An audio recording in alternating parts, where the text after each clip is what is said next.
자, 오늘 하나님 말씀은 누가복음 6장 36절 보시겠습니다. 누가복음 6장 36절. 자, 지금 우리가 하나님께서 육신으로 나타나셔서 이제 그 이스라엘 백성에게 첫째 메시아로 나타나셨죠. 그 왕국을 곧 가져오시기 위해서 오셨습니다. 우리 구약의 모든 것들은 그 왕국을 초점으로 쓰여졌죠. 만약에 신약이 없다면 그 왕국을 설립하시고 그대로 끝날 수가 있는 거죠. 충분히 구약 때는 그 교회라는 것에 대해서 그 계시가 되지 않았기 때문에 충분히 그걸로 끝날 수가 있었어요. 그렇죠? 왜 그러냐면 주님의 왕국에 대해서 구약에 다 있고 주님의 십자가 사건도 있죠. 그 다음에 주님께서 오셔서 통치하시는 모든 게 구약에 다 있는 거예요, 사실. 그래서 주님께서 오셔가지고 왕국을 지금 설립하시고 그 침례 요한이 선두주자로 나가서 그 왕국이 곧 온다, 천국이 가까웠다 그러는데 실질적으로 지금 우리가 돌아서 보면 2000년이 지났다. 천국이 가까운 게 아니에요. 그때. 그러나 이 당시에는 그 복음 주님께서 오셔서 사역하실 때 그 당시에는 어떻게 주이시들이 하느냐에 따라서 물론 주님 미리 다 아시죠. 주이시들이 복음을 거절할 거 다 알고 하지만 주님은 인간의 의지를 꺾지 않아요. 인간에게 맡기는 인간의 의지에 따라서 결정하는 데 따라서 하나님께서 그 길을 열어주고 닫고 그렇게 하실 수 있는 거예요. 모든 게 여기 있다는 거예요. 무슨 말이냐면 만약에 주이시들이 그 당시에 메시아를 받아들였다면 사도행전 7장에서 어떻게 됐어요? 스테판이 그 민족에 대해서 설교했을 때 그때 예수님이 서 있다는 스테판이 죽기 전에 예수님이 보좌 오른쪽에 앉아 계신다고 다른 곳에서는 그러죠. 근데 사도행전 7장에서 서 있다 그러신다.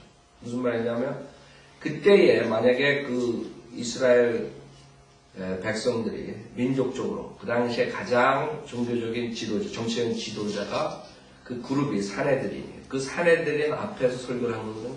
즉 그 사내들인 그 지도자들이 스테반의 설교를 받아들였다면 그때 바로 주님께서 내려오셔서 휴거가 일어나고 그 다음에 바로 베알란드라고 바로 왕국이 설립되는 거예요.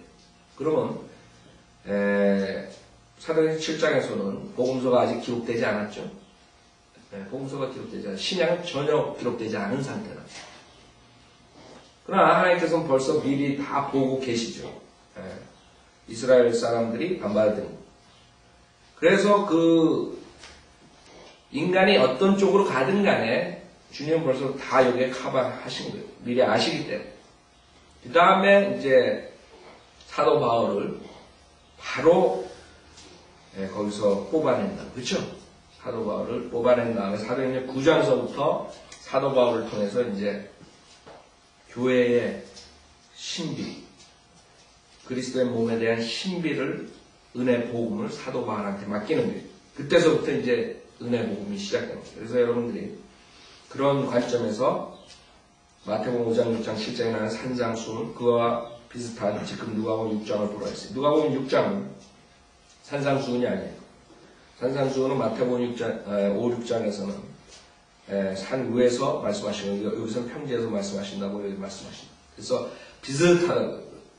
꽤 크리틱하는 사람들이 여봐라 성경이 틀리다. 마태복음에 이렇게 써있는데 누가복음에 이렇게 다른 때에 말씀하신 거예요. 다른 때, 다른 곳에서. 그래서 여러분들이 비슷한 것들이 있고 그 다음에 그 마태복음이 더 자세하죠. 그래서 그런 관점에서 여러분이 보시면 돼요. 근데 우리가 지금 교회 시대에 믿음 생활을 할 때 이것이 우리가 적용할 수 있는 부분들이 상당히 많다고요. 여기에 나오는 이 법령은 구약되어 있는 율법보다 훨씬 수준이 높은 법령이에요. 근데 천년왕국 때는 이 법령으로서 나를 통치하신다. 그래서 36절 보세요. 누가복음 6장 36절. 그래서 여기서 여러분들이 보는 관점을 교리적으로는 이게 천년왕국 때 주님께서 법령으로서 통치하신다. 36절은 그러므로 너희 아버지께서 자비로우신 것 같이 너희도 자비로우라. 그건 당연히 우리가 지금 사용할 수 있는 거죠. 적용할 수 있는.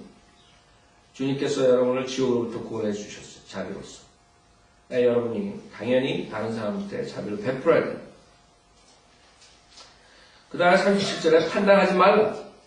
그리하면 너희도 판단받지 않을 것이요. 정죄하지 말라. 그리하면 너희도 정죄받지 않을 것이요. 용서하라. 그리하면 너희도 용서함을 받으리라. 그랬어요. 지금 이런 구절로 인해 가지고 많은 사람들이 그 성령대로 가리킬 때 비판한다. 판단하지 말라 그랬다. 이러죠? 우선 여러분이 마태복음 한번 7장을 보세요. 같은 아이디어인데 마태복음 7장을 보면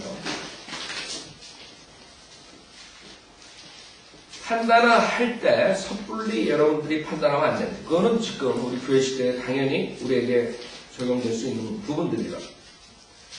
그 마태복음 7장 1절을 보면 판단하지 말라. 그리하면 너희도 판단받지 않을 것이에요. 이 구절이 가장 많이 사용하는 거예요. 자유신학자들, 그 다음에 그 배교한 목사들, 판단하지 말라. 그렇죠? 만약에 이것을 지금 말하는 그 사람들이 말한 것처럼 우리가 절대로 하나님의 말씀으로 판단하면 안 된다. 이렇게 하면 아무것도 가르칠 수가 없는 거예요. 여기서 말하는 거 보세요. 판단하지 말라. 그래야만 너도 판단받지 않을 것이라 너희가 판단하는 그 판단으로 너희도 판단받을 것이며 그렇죠? 여러분이 누구를 판단할 때 자기 자신도 판단받을 것을 알아야 돼요. 그러니까 판단을 할 때 함부로 막 판단할 수가 없단 말이에요. 자기의 죄를 가지고 그것을 다른 사람을 판단하는 그래서 같이 주님께서 심판하실 거란 말이에요. 너희가 죄는 그 자로 너희도 다시 측정을 받으리라. 그 다음에 어찌하여 내 형제의 눈 속에 있는 티는 보면서 내 자신의 눈 속에 있는 들보는 생각지 못하느냐. 생각해보세요. 들보 비꼬는 거지 한마디로. 또 보라 내 눈 속에 들보가 있는데도 내 눈에서 티를 빼내주마라고 내 형제에게 말할 수 있느냐. 너 위선자야. 먼저 내 자신의 눈에서 들보를 뽑아내라. 그러면 내가 밝히 보고 내 형제의 눈에서 티를 빼내리라. 그래서 여러분이 판단할 때, 정죄할 때 조심해서 해야 돼요. 자, 우리 신약에서는 지금 주님께서 뭐라고 말씀하세요? 고린도전서 2장을 보세요. 고린도전서 2장. 여러분이 우선은 판단하고 정죄할 때 여러분들도 똑같은 잣대로 판단받는다는 걸 알아요. 그 다음에 신중하게 해야죠. 그것뿐만 아니에요. 여러분이 지금 교회 시대에는 고린도전서 2장 14절에 보면 주님께서 뭐라 그러시냐면 그러나 자연인은 하나님의 영의 일들을 받아들이지 아니하나니 구원받지 못한 사람들이죠. 구원받지 못한 사람들은 하나님의 영의 일들을 받아들일 수 없대요. 이해할 수가 없어요. 그래서 구원받지 못하고 하나님의 말씀을 언더스탠드 할 수가 없다는 거죠. 그렇기 때문에 여러분들이 하나님의 말씀으로 사실 그 사람들을 암만 얘기를 해도 몰몬교니 여호와 증인이니 안식일 교회니 그 사람들이 여러분 말을 이해할 수가 없는 거예요. 우선 그 사람들이 해야 되는 것은 회개하고 예수님을 영접해야 되는 거예요. 그게 가장 근본적이에요. 그거는 하나님의 말씀을 이해하고 자식가 필요 없는 거예요. 그건 간단한 거예요. 예수님을 영접하는 거는 자기가 성경을 다 알고 예수님을 영접하는 게 아니에요. 자기 죄인이라는 걸 회개하고 그 다음에 예수님의 은혜복음을 받아들이면 돼요. 그때 이제 성령님이 들어가시고 성령님께서 그 다음부터 하나님의 말씀을 가르쳐 주시는 거죠. 그 전에는 암만 여러분들이 성경 구절 가지고 그 사람들을 해봐야 아무 소용 없는 거예요. 그래서 그 사람들이 그렇게 계속적으로 자기네들이 완전히 성경에 틀린 것을 가르치는데도 안 바뀌지. 자기네끼리 계속적으로 성경을 가지고 나오지만 그 사람들의 특징은 교리가 계속 바뀐다. 성경에 우리가 이것을 반박하면 그 사람들 또 다른 구절 나와서 또 다르게 얘기하고 또 다르게. 그러다 보면 캐톨릭이니 안식교회니 그 다음에 몰몬 그 다음에 여호와 증인 그 다음에 순복음교회도 마찬가지고 계속적으로 성경 자기네들 교리가 바뀌어질 수밖에 없어요. 정확하지 않기 때문에. 자, 그 사람들은 왜 그러냐면 자연인이기 때문에 영으로 거듭나지 않았단 말이에요. 그래서 그 사람들한테 여러분들이 어떤 사람들 굉장히 많이 성경 구절을 가지고 굉장히 복음 전파하고 구령하려고 하는데 그게 사실 가능성이 없는 걸 가지고 그 사람들 이해할 수 없는 거예요. 그 사람들에게 지적하는 건 죄에 대한 지적과 그 다음에 그 성령님께 기도해가지고 성령님께서 찔림을 주고 회개하고 예수를 믿게 하는 것 그것밖에 없네 여러분이 할 수 있는 거. 그래서 이단들이 더 구려하기 싫는 그 사람들 사고방식으로 그 성경을 이해할 수 없는 것을 자기네들이 이해한다고 생각하고 교리를 만들었기 때문에 그거 바뀌어지지 않습니다. 그 사람들에게 가장 중요한 것은 성령님이 들어가야 되는데 성령님은 안 받아들여요. 자, 그래서 그 사람들은 어리석게 여겨지고 또 알 수도 없나니 이는 그 일들이 영적으로만이 분별되기 때문이라. 15절에 영적인 사람은 모든 것들을 판단하나. 그래서 여러분들이 구원받고 영적인 사람은 모든 것을 판단한다. 성경에서 여러분이 판단 안 하고 이 세상을 살 수가 없는 거예요. 옳고 그른 거 판단하고 여러분이 어떻게 살아요? 아이들에게 옳은 것을 하라고 하고 그런 것을 하지 말라고 하고 걔네들이 판단을 못 한다면 어떻게 할 거예요? 그러면 이제 악에 빠지게 됩니다. 그렇기 때문에 주님께서는 영적인 사람 모든 것들을 판단하나 자신은 아무에게도 판단을 받지 아니하느니라. 왜? 누가 주의 생각을 알았다고 주를 가르치겠느냐? 그러나 우리는 그리스도의 생각을 가졌느냐. 그렇기 때문에 우리가 판단할 수 있는 거예요. 그리스도의 생각을 가졌다. 성령님께서 여러분 안에 계시고 성령님께서 여러분에게 가르치십니다. 자, 고린도 전서 또 5장을 보세요. 그 당시에 그 고린도 교회에 문제가 생겼어요. 여러 가지 문제가 생겼는데 그때에 사도 바울이 너희들이 그것조차 판단을 못하냐. 판단하라. 그래서 지금 마태복음하고 누가복음에서 말하는 것, 그 다음에 교회 은혜복음 시대에 우리가 해야 될 것, 그것을 혼동을 하지 말라고. 고린도전서 5장 9절에 보면 내가 너에게 쓴 편지에는 음행하는 자들과 사귀지 말라고 하였으나 이는 이 세상에 음행하는 자들이나 탐욕하는 자들이나 약탈하는 자들이나 우상숭배하는 자들과 전혀 함께하지 말라는 것이 아니니 그렇게 하려면 너희가 세상 밖으로 나가야 할 것이냐. 그렇죠? 여러분 직장 생활하는데 거기 다 음행하는 자들, 탐욕하는 자들, 약탈하는 자들, 우상숭배하는 자들인데 그 사람들하고 완전히 교제 끊고 나가서 혼자 그래서 중이 되는 거예요. 저래가 혼자 사는. 그렇게 할 수는 없다. 우리가 세상 속에 있으니까 세상 사람들하고 같이 살긴 살아야 돼요. 그렇죠? 그러나 여기 뭐예요? 그러나 이제 내가 너에게 쓰는 것은 만일 형제라고 하는 어떤 자가 그렇죠? 구원받았다는 자가 음행을 하는 자거나 탐욕하는 자거나 우상숭배하는 자거나 욕설하는 자거나 술 취하는 자거나 약탈하는 자이거든 사귀지도 말고 그런 자와나 함께 먹지도 말라는 것이다. 밖에 있는 자들을 판단하는 것이야 내게 무슨 상관이 있으려마는 안에 있는 사람들이야 너희가 판단하지 아니하겠냐. 그 판단하는 거예요. 그렇죠? 정확하게 여러분이 성령님께서 여러분 안에 계시기 때문에 여러분의 영적인 사람들이기 때문에 영적인 사람들은 모든 것을 판단하는 거예요. 그러니까 여러분 밖에 있는 사람들은 우리가 최소한 그 사람들에게 기회를 주는 거예요. 여러분들이 왜 밖에 있는 사람들하고 같이 직장생활하고 사회생활하고 그러니 그 사람들에게 복음을 전파하는 것 그거 하나는 그 사람들은 아무리 여러분이 성경을 가르쳐줘도 이해할 수가 없어요. 여러분이 그 죄에 대해서 그 다음에 죄에 대한 심판 그 다음에 복음 좋은 소식 그것을 가르쳐주는 거예요. 그것 때문에 여러분이 그 사람들과 같이 있는 거예요. 그렇죠? 여러분의 가족들도 마찬가지. 그러나 믿는 자들이 그런다 그러면 여러분이 그것을 판단하고 그 다음에 여러분 교회에서 우리가 징계가 있고 그러죠? 그 왜 그래요? 이거에 따라서 하는 거예요. 그렇죠? 밖에 있는 자들은 하나님께서 판단하시나니 그러한 악한 사람 너희가 쫓아내야 돼. 교회 징계. 우리 교회에서 징계할 때 어떤 사람들이 무더기로 그때 몇십 명, 20명 그때 그거 일로 해가지고 한 10명, 20명 그때 저거 했는데 저기 있는데 그 사람들이 뭐라 그랬냐면 그 중에 한 사람이 어떻게 교회에서 징계를 해? 그 사람은 목사였던 사람인데 그런다 그래요. 목사였어. 그것도 한국에서 목사였던 사람이 자기가 그렇게 안 했으니까 그런가 보죠? 저한테 와가지고 그러더라고요. 어떻게 교회에서 징계를? 그 사람들은 성경 모르는 사람이에요. 아무리 목사님 몇십 년 해도. 분명하게 아는 것은 여러분들이 우리가 심판할 수 있다는 거예요. 6장 1절에 보면 너희 중에 누가 다른 사람에 대하여 문제가 생겼을 때 불의한 자들 앞에서 재판을 받으려 하고 성도들 앞에서는 하지 아니하느냐. 너희는 성도들이 세상을 심판하려 하는 것을 알지 못하느냐. 세상이 너에게 심판을 받을진데 너희가 지극히 작은 일들을 심판할 명령도 없느냐. 즉 심판에 대해서 너희는 우리가 천사들을 심판하려 하는 것을 알지 못하느냐. 하물며 이생에 관한 일들이야.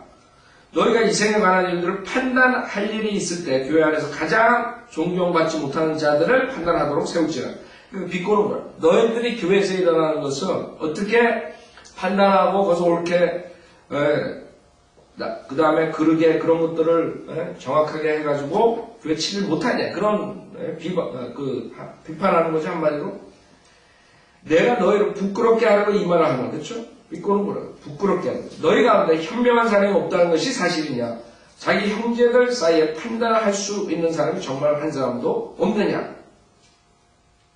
여러분들이 우리는 함부로 정죄하고 판단하지 않아요. 그러나 성경적인 관점에서 특히 그 비성경적인 것, 그 다음에 교리적인 것, 그런 것들은 정확하게 여러분이 판단하고 따라가지 않으면 여러분들은 마귀한테 결국엔 당하게 됩니다. 그래서 여러분들이 예를 들어서 요한복음 3장 한번 보세요.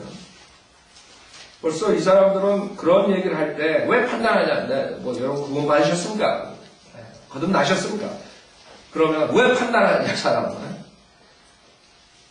그런 식으로 막 대든다고 그렇죠? 여러분 그런 적 많죠? 구령할 때. 그래서 여러분들이 이런 구조를 보여줘야 돼요. 요한복음 3장 18절에 보면 요한복음 3장 18절에 보면 아들을 믿는 사람은 정죄를 받지 아니하나 믿지 않는 사람은 이미 정죄를 받은 것이라. 이는 그 사람이 하나님의 독생자의 이름을 믿지 않았기 때문이라. 이미 정죄 받은 그 사람들 보고 구원 안 받으셨으니까 지옥 갑니다 그랬을 때 그 사람들이 화내고 왜 남을 판단하냐 왜 정죄하냐 이럴 때 이 구조를 보여주라고. 내가 정죄하는 게 아니라 당신은 벌써 정죄 받은 사람이야. 정죄 받은 사람. 뭐 우리가 정죄하는 게 아니야. 우리는 단지 하나님 말씀에 있는 것을 그 사람들에게 알려줄 뿐이라고. 당신 정죄받아서 지옥 간다니. 그렇죠? 그 다음에 36절에 보세요. 요한복음 3장 36절. 아들을 믿는 자는 영생을 가졌고 그 아들을 믿지 않는 자는 생명을 보지 못하고 오히려 하나님의 진노가 그 사람 위에 머물러 있느니라고 하더라고요. 사람들은 아들을 믿지 않는 그거 마치 못한 사람들은 그 사람도 벌써 정죄받았고 하나님의 진노가 지금 단두대에 있는 그 시퍼런 칼날이 위에서 떨어질 날만 기다리고 있는 사람들이야. 그렇죠? 하나님의 진노가 그 사람 위에 머물러 있는. 그래서 여러분들이 성경적으로 그 사람들에 대해서 심판에 대해 죄에 대한 심판과 그 다음에 그런 구원에 대해서 얘기할 때 그 사람들이 그런 말을 할 때 여러분 보여줘야 돼요. 정죄받았어. 당신 벌써 정죄받았어. 내가 정죄하는 게 아니라 나 당신을 판단하는 게 아니라 당신 벌써 판단받았고 정죄받았고 하나의 진노가 당신 머리 위에 있으니까 빨리 구원받아라. 이렇게 얘기를 해줘야 된다. 그래서 판단, 정죄. 그 다음에 누가복음 6장 37절 그 후반부에 용서하라. 그리하면 너희도 용서함을 받으리라 했어. 용서하라. 그것도 마찬가지죠. 여러분이 마태복음 6장에 보면 마태복음 6장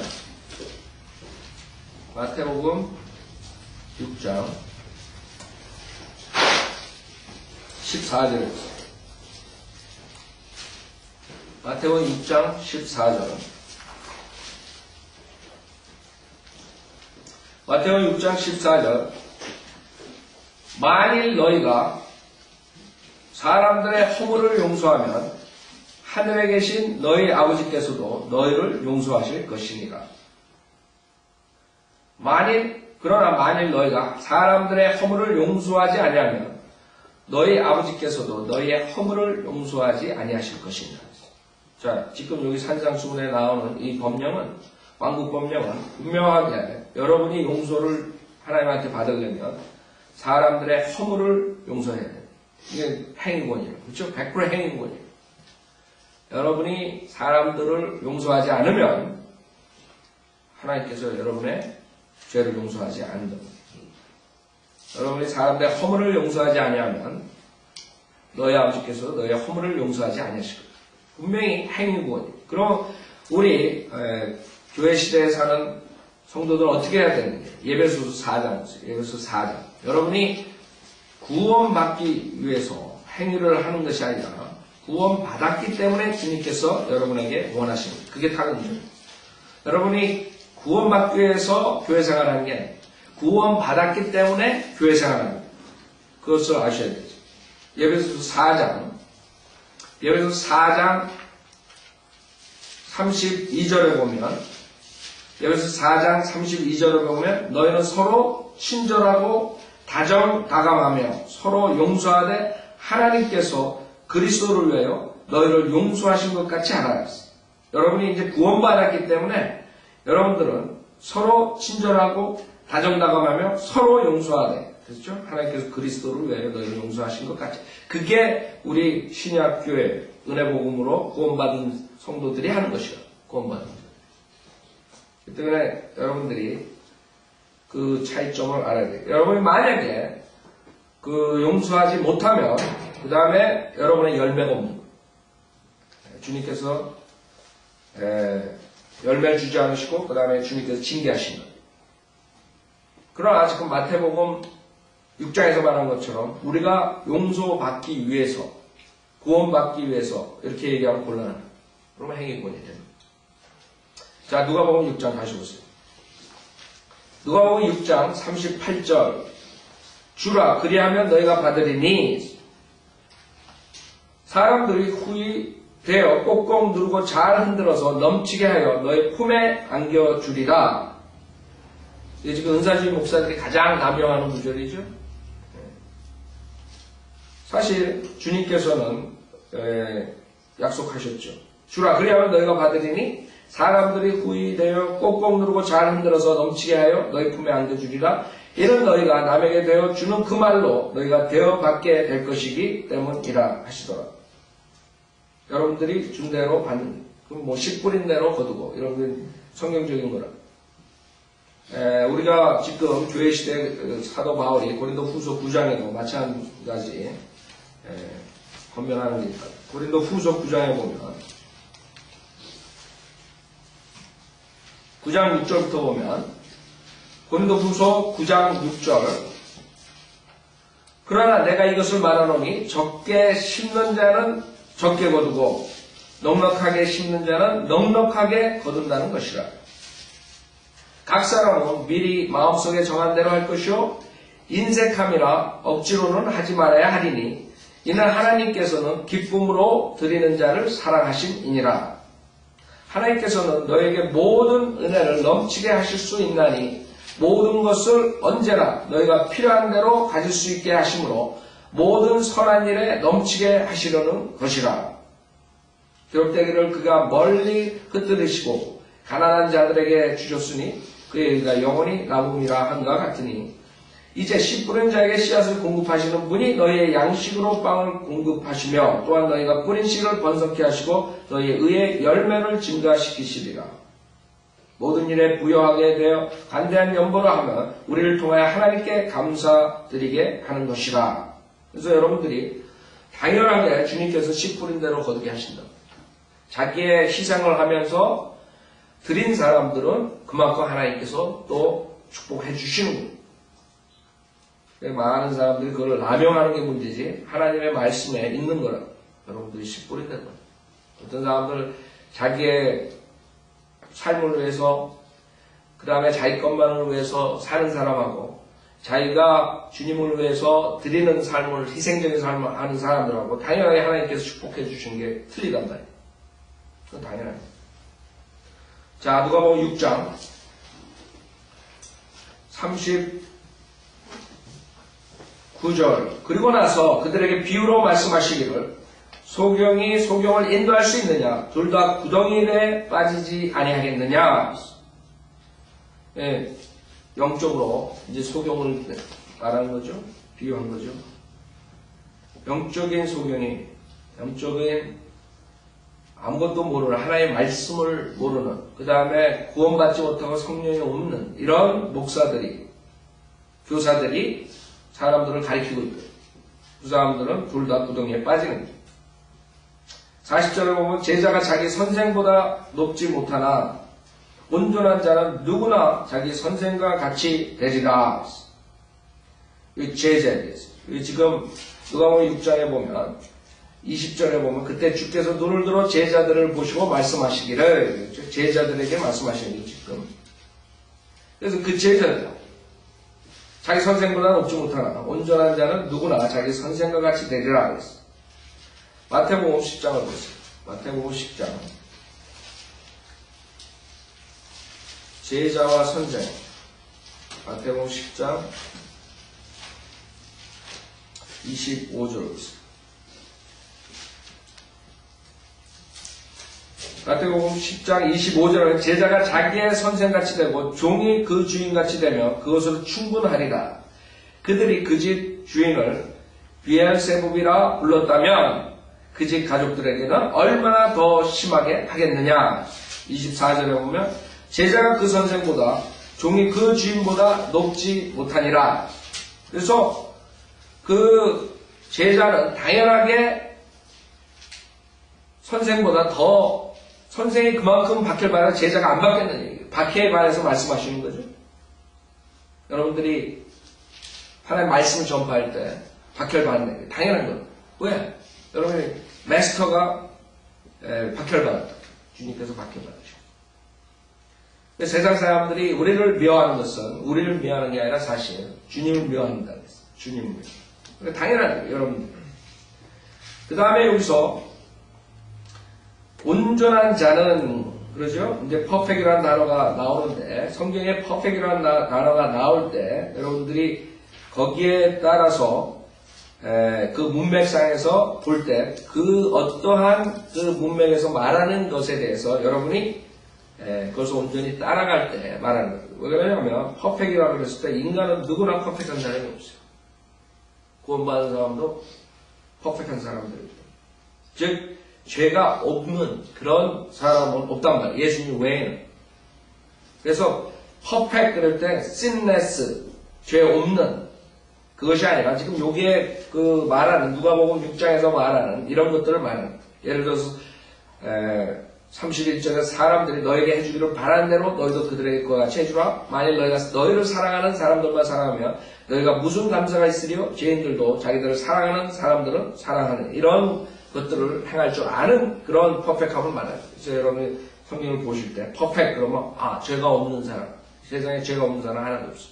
물론 우리가 예수 그리스도 보혈로 제사 받아가지고 그런 관점에서 죄 없다 그러지만 세상에 살 때 우리가 육신의 몸을 입고 살기 때문에 완전히 퍼펙한 삶을 살 수가 없단 말이에요. 그거를 위해서 우리가 살죠. 목표를 삼고. 그래서 사도 바울도 그 목표를 향해서 달려간다. 여러분도 마찬가지예요. 우리가 그런 완전함을 위해서 달려가지만 여기서 말할 때, 성경에서 말할 때 그것을 여러분이 잘 알아야 돼요. 마태복음 5장 47절 한번 보세요. 마태복음 5장 47절.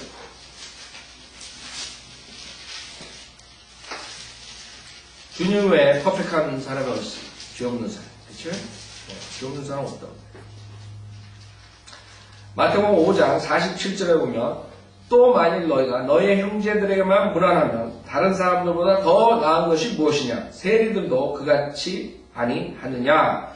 그러므로 하늘에 계신 너희 아버지께서 온전하신 같이 너희도 온전하라. 여기도 퍼펙이라는 단어 있어요. 그래서 우리가 이것을 킹제임스 성경에 번역 완전이라는 단어 대신 온전이라는 단어를 씁니다. 아셨죠? 너희 하나님께서 온전하신 같이 너희도 온전하라.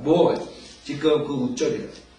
우리가 행할 때 47절처럼 우리가 행하면 안 된대. 그러지 말래. 또 만일 너희가 너희의 형제들에게만 무난하면 다른 사람들보다 더 나은 것이 무엇이냐? 세리들도 그같이 하냐. 세리들처럼 그렇게 하지 말라. 우리는 지금 이 산상수훈에서 말하는 그 관점에서 그것을 행할 때 온전하게 된다.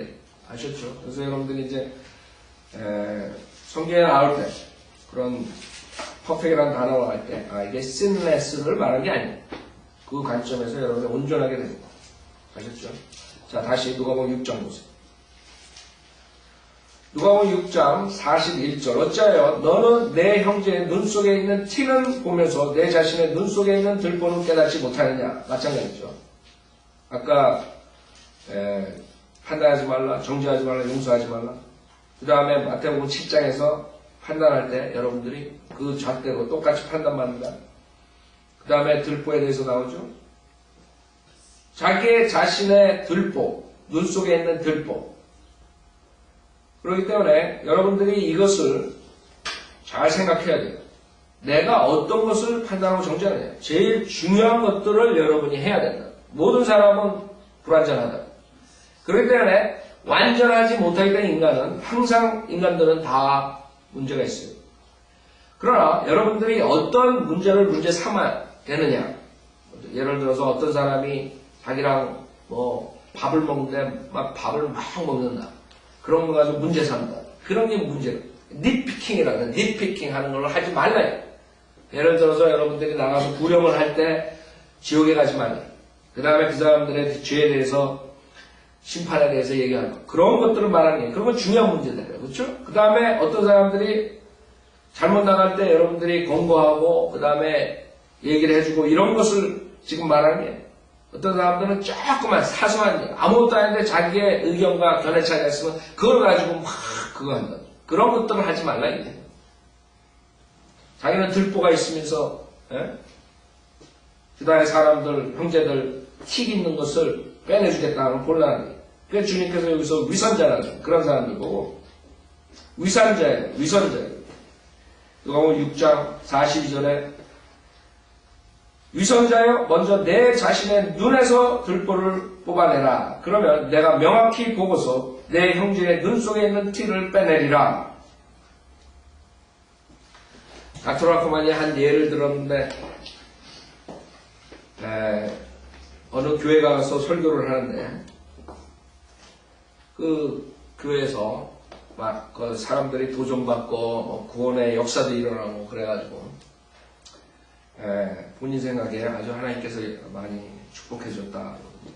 식당에 갔대. 그 목사랑 그 목사 부인이랑 가서 식사를 하는데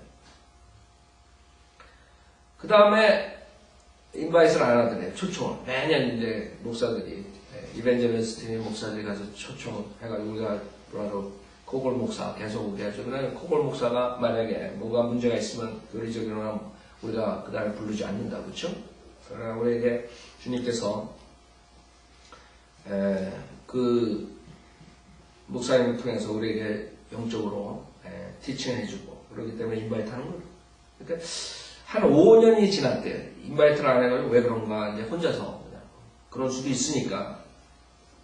그랬더니 나중에 어떤 목사님이 그러더니 라판 목사님한테 왜 그 교회에서 안 불렀는지 아냐. 그래서 모른다고. 나 그렇지 않아 궁금하게 생각했었다고. 그랬더니 그때 음식점에 가가지고 음식을 먹는데 닥터 라크만이 빵을 손으로 해가지고 거기에 이제 계란 이렇게 된 거 스크램블 된 거나 이렇게 해가지고 먹는 그거를 보고 그 와이프가 그 다음부터 그 목사한테 얘기해도 안 불렀대. 그게 닛피킹이나 그런 거 가지고 생각해보세요. 얼마나 어리석어요? 자기 교회에 와가지고 정말 그 강력한 하나님의 말씀을 전해가지고 거기에서 죽어가는 혼들이 구원받고 거기에 있는 사람들이 축복받고 도전받고 거기서 하나님의 콜링을 받고 이런 역사가 일어나는데 그거 하나 조그만 거 가지고 얼마나 한심한 거예요. 그 예를 드시더라. 그게 지금 여기에 말하는 거거든요. 그러니까 여러분들이 그런 조그만 거, 사소한 거, 사소한 의견 차이, 뭐 견해 차이 이런 것들은 접어둬야 된다. 그렇죠? 누구나 완벽한 사람이 없어요. 정말 중요한 것들 그런 것들을 서로 건변하고 얘기해주고 그거 가지고 여러분들이 해야 되지. 그래, 특히 여러 소울윈이 나가서는 우리가 그 사람들의 가장 중요한 게 뭐예요? 그 사람들이 구원을 받는 거예요. 그럴 때 그 사람들이 세상 사람들이 어떤 짓을 하든 그런 거를 우리가 그것 때문에 그 사람들 고려 못한다면 그래서 여러분들은 어리석은 사람.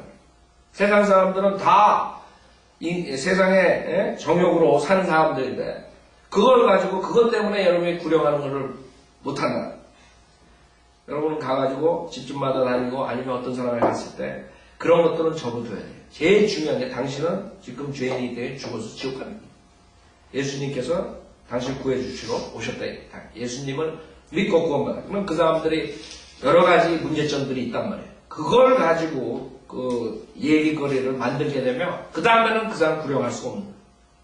제일 먼저 초점을 둬야 될 게 그 사람들의 구원이에요. 조심하시오. 자, 그 다음에 누가복음 6장 42절 43절 얘는 썩은 열매를 맺는 좋은 나무도 없고 좋은 열매를 맺는 썩은 나무도 없기 때문이라 했어요. 나무마다 그 열매로 아나니 가시나무에서 무화과를 얻지 못하며 찔레나무에서 포도를 얻지 못하느니라. 선한 사람은 마음에 쌓은 선한 보화에서 선한 것을 내고 악한 사람은 마음에 쌓은 악한 보화에서 악한 것을 내느니라. 이는 마음에 가득한 것을 그 입이 말하기 때문에. 자, 여기서 썩은 열매를 맺는 좋은 나무가 없다 그랬어요. 43절에. 그렇죠? 좋은 열매를 맺는 썩은 나무도 없기 때문이다. 나무마다 그 열매로 아나니 가시나무에서 무화과를 얻지 못하고 찔레나무에서 포도를 얻지 못하느니라. 이게 특히 여러분들이 이 나무 썩은 열매 그 다음에 찔레나무 가시나무 나오죠. 마태복음 3장을 보세요. 마태복음 3장에 보면 이런 나무들은 결국에는 주님께서 불에 태워버리십니다. 지옥에 대해서 말씀하시는 거예요. 이 열매에 대해서 말씀하실 때 마태복음 3장 10절에 보면 마태복음 3장 10절 또한 이제 도끼가 나무 뿌리에 놓였으니 그러므로 좋은 열매를 맺지 못하는 나무마다 찍혀 불 속에 던져지리라. 나는 정령 회개시키기 위하여 너희에게 물로 침례를 주거냐 내 뒤에 오시는 분은 나보다 더 능력이 많으시니 나는 그분의 신을 들만한 자격도 없느니라. 그분은 성령으로 또 불로 너에게 침례를 주시리라 그랬죠. 그렇기 때문에 여기서 좋은 열매를 맺지 못하는 나무마다 찍혀 불 속에 던져지리라. 이게 지옥에 대한 것을 말하는 겁니다. 그것을 11절과 12절에 의해서 알 수 있죠. 주님께서는 구원받은 사람들에게 성령으로 침례를 주고 그 다음에 구원받지 못한 사람들은 불로 침례를 준다는 거예요. 지금 거짓 목사들이 불 침례를 해가지고 불 받아라 지옥 불을 받으라고 저주하는 거예요. 12절에 보면 그 답이 있죠. 그분은 손에 키를 들고 자기의 타작마당을 철저히 정결케 하실 것이며 알곡은 모아서 구원받은 자들이죠. 창고에 들이고 쭉정이는 뭐예요? 꺼지지 않는 불로 태우시리라. 그 불의 심판을 말하는데 불 받으라 그래요. 불 받으라. 그래서 지금 여기에서 그 좋은 열매, 나쁜 열매 나오는 것은 바로 그 지옥불과 연관이 있는 거예요. 히브리서 6장을 보세요. 히브리서 6장을 볼 때 많은 사람들은 그것이 교회 시대에 적용되는 줄 알고 그 다음에 행위구원을 가리킬 수가 있어요. 히브리서 6장 보면 여러분이 교리적으로 이게 왜 교회 시대의 교리가 아니라 대환란 때 교리인가? 대환란 때 행위가 있어야 돼요. 히브리서 6장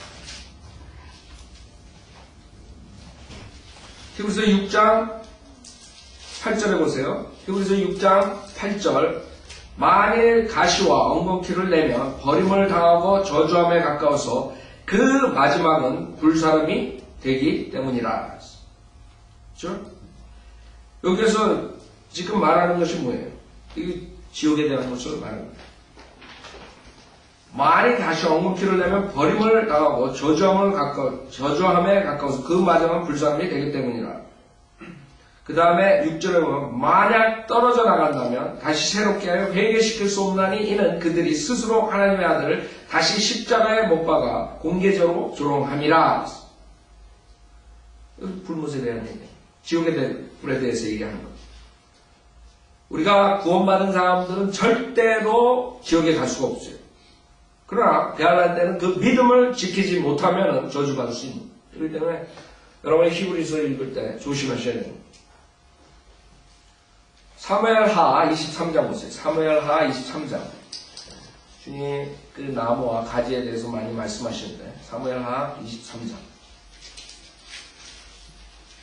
사무엘하 23장.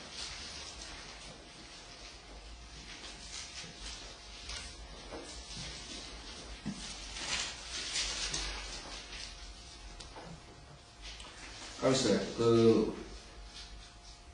우선 예레미야서 5장 14절. 5장 14절. 예레미야서 5장 14절. 지금 성경 구절들이 많은데 예레미야서 5장 14절 몇 개만 보겠습니다. 예레미야서 5장 14절. 그러므로 만군의 주 하나님이 이같이 말하노라 하였어요. 너희가 이 말을 하니 보라 내가 내 입에 있는 말들을 불로 만들고 이 백성을 나무로 만들리니 그 불이 그들을 삼키리라. 하나님의 불의 심판을 말하는 거죠. 계속적으로. 그 다음에 에스겔서 15장. 에스겔서 15장. 이 불에 대해서 사람들이 두려워하지 않죠. 주님께서는 지속적으로 이 불에 대한 심판과 불에 대한 경고를 하신다. 여러분, 왜 주님께서 불에 대해서 말씀하시는지 인간이 가장 무서워하는 게 뭐 같아요? 불이라고, 불.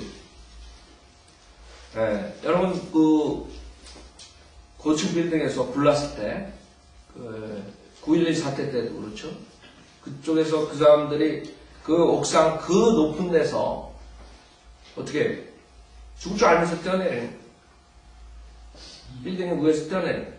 불이 그렇게 무서운 거예요. 참을 수가 없는 거예요. 그러니까 인간이 심판받을 때 가장 인간이 두려워하는 것으로 심판을 받는 거예요. 에스겔서 15장 6절 보세요. 에스겔 15장 6절. 그러므로 주 하나님이 이같이 말하노라. 내가 살림의 나무들 가운데서 포도나무를 땔감으로 불에 내어준 것처럼 내가 예루살렘의 거민들도 그렇게 내어주리라. 내가 내 얼굴을 그들을 대적하여 두리니 그들이 이 불에서 나와도 다른 불이 그들을 삼키리라. 하나님께서 불에 대한 심판을 하시는 거예요. 그 다음에 20장, 마지막으로 20장. 에스겔 20장.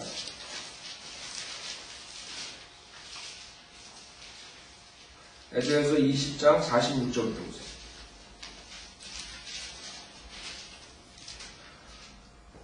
에스겔 20장 46절에 이제 내 얼굴을 남쪽으로 향하여 두고 내 말을 남쪽을 향하여 들리게 하며 남쪽 들판의 살림에 대하여 예언하여 남쪽의 살림에게 말하기를 주의 말씀을 들으라. 주 하나님이 같이 말하라. 보라 내가 내 안에 불을 붙이리니 그러면 그 불이 내 안에 있는 모든 푸른 나무와 모든 마른 나무를 삼킬 것이요 타오르는 불꽃은 꺼지지 아니할 것이며 남쪽으로부터 북쪽에 이르는 모든 얼굴이 그 안에서 태워지리라.